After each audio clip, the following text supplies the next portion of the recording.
ही गोष्ट खरी आहे आणि शेवट ऐकल्यावर तुमचा विश्वास घटना माझ्या काकांबरोबर घडली होती. साधारण 20 वर्षांपूर्वीचा प्रसंग आहे हा. माझे काका स्वामी समर्थ यांचे निस्सीम भक्त होते. त्यांच्या तोंडातून सतत जय जय स्वामी समर्थ असा जप चालू असायचा.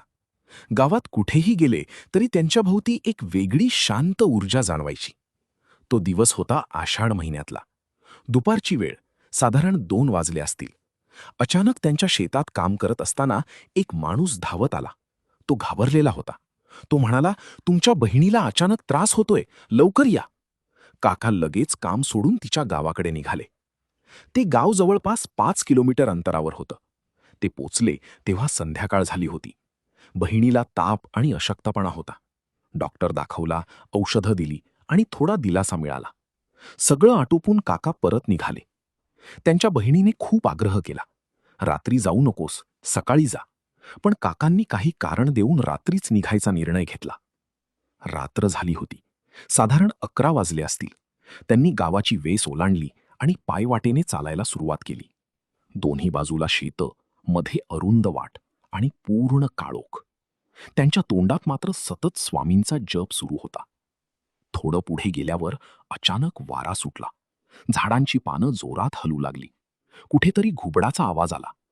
वातावरण एकदम बदललं. अर्धा रस्ता पार झाला असेल तेवढ्यात अचानक त्यांच्या मागून पावलांचा आवाज यायला लागला.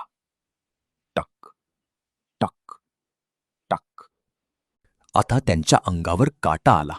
त्यांनी चालण्याचा वेग वाढवला, पण तो आवाजही तितक्याच वेगाने जवळ येत होता.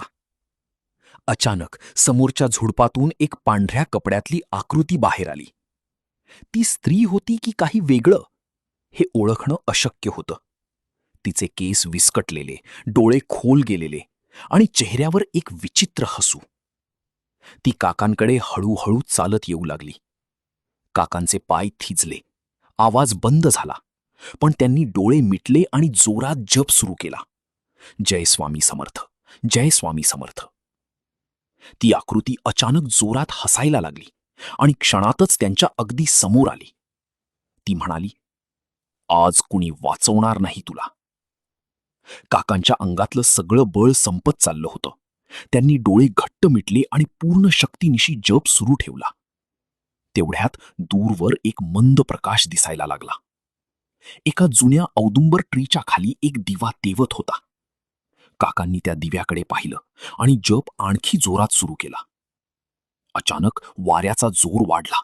त्या स्त्रीचा आवाज किंचाळण्यात बदलला आणि त्याच क्षणी त्या झाडाखाली एक तेजस्वी आकृती झाली. संपूर्ण परिसर उजळून निघाला. एक कणखर पण शांत आवाज घुमला, "भिऊ नकोस, मी तुझ्या पाठीशी आहे." काकांनी डोळे उघडले आणि त्यांना स्पष्ट दिसलं, स्वामी उभे होते. त्या स्त्रीची आकृती थरथर कापू लागली आणि काही क्षणातच ती धुक्यासारखी विरून गेली. काका रडू लागले. त्यांनी हात जोडले, "स्वामी, वाचवलत मला." प्रकाश हळूहळू कमी झाला आणि पुन्हा सगळं शांत झालं. काका त्या झाडाखाली गेले, नमस्कार केला आणि थोडा वेळ बसले. तेवढ्यात त्यांच्या कानाजवळ एक आवाज आला, "थकला असशील, इथेच थोडा विसावा घे." काकांना नकळत झोप लागली. सकाळी जाग आली. सूर्य उगवला होता. ते अजूनही त्या झाडाखालीच होते, पण त्यांच्या शेजारी एक छोटी स्वामींची मूर्ती ठेवलेली होती. काकांनी ती उचलली. डोळ्यात पाणी आलं आणि तेव्हापासून त्यांनी एक गोष्ट कधीच विसरली नाही. जिथे श्रद्धा असते तिथे स्वामी स्वतः उभे असतात.